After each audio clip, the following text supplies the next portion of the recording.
getting the financial picture. There's part of the traditional business plan that still needs to be put together. That's the financial plan. Back to that set of things you need to understand and deliver to be assured of a financially viable business. A financial plan is a plan of the company to utilize its available capital and other assets to meet its goals for growth, revenue, and profit based on a reasonable financial forecast. Before we unpack a financial plan, let's take a few minutes and define some different terms as they're used often interchangeably, causing some confusion. As an example, some investors will ask you for your financial plan, or they may ask you for your financial forecast. Others will ask you for your projections. These are actually different things. The first thing we have to do is figure out what they really are asking for. Okay, buckle your seatbelt and listen carefully. I just told you that a financial plan is based on a financial forecast. A financial forecast is an estimation or projection of likely future income or revenues and expenses, while a financial plan lays out the necessary steps to generate future income and cover future expenses. A financial plan is the process a company lays out, typically broken down into step-by-step elements for utilizing its available capital and other assets to meet its goals for growth or profit. This is usually based on a reasonable financial forecast. Wait, okay, I'll get there.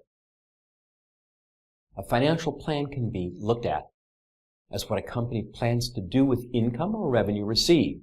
This is why a financial plan is often confused with a business plan, in that it lays out the company's plans to do its stuff, putting resources to work to generate maximum possible revenues, returns, and equity value. But unlike a business plan, it only focuses on the financial piece. Okay, so you have a beginning understanding of a financial plan, the thing that outlines the step-by-step financial process to build your business, how you'll use the investment you're asking for to make a profit and return gobs of money to your investors. And remember, I said the financial plan is based on a financial forecast? Okay, the financial forecast is the forecasted budget that maps out what you'll bring in revenue and what you'll spend in expenses to get to your projections. Hang on, we'll get to projections in a moment. Your financial forecast is what you estimate it will cost to run your business against what you estimate you'll get in revenue. It's an informed estimate looking forward. So how's that different than a budget? Not that different, but a little bit. Budget is what you lay out, mostly for your team, that sets specific targets of what you'll bring in and spend in a specific near-term period of time, generally no longer than a year. That's different than a forecast. You might hear an entrepreneur say, we budget the acquisition of 400,000 customers at a total cost of $330,000 in expenses for the first year. We forecast $240,000 in revenue against the $330,000 in expenses we've budgeted that we'll spend in the first year. A forecast can extend for longer than a typical budget.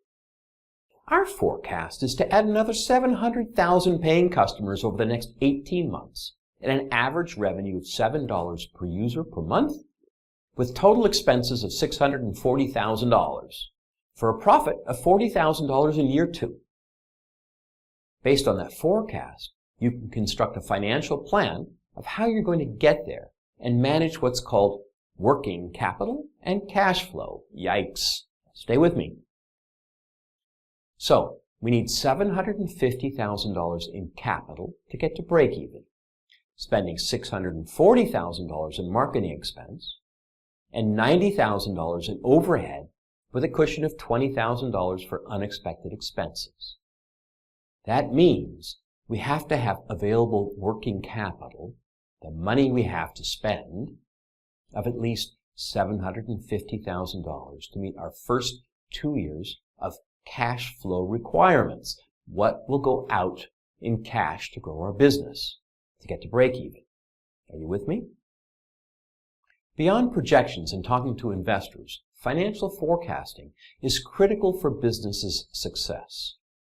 To effectively manage working capital, the money you have to spend, and cash flow, how much goes out to build your business, a company must have a reasonable idea of how much revenue it plans to receive over a given period of time, and what's necessary in expenses that will be spent over that same period of time.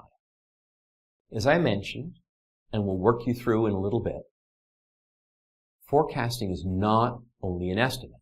It's a working tool to drive your business and keep it on the road.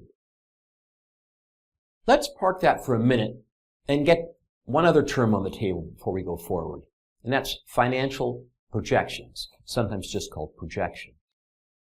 Financial projections are, again, different than financial forecasts, even if they involve some of the same numbers. Remember, a financial forecast is an estimate based on the management's judgment as to the most probable set of likely outcomes that are available in a fairly short period of time, from 1 to 3 years, based on things that are definable and evident and can be highlighted to investors. Financial projections look much farther out and look at management's judgment as to the most probable set of financial outcomes, together with one or more hypotheses that project assumptions consistent with expectations out into the future. Projections are generally 3 to 5 or even 7 years out.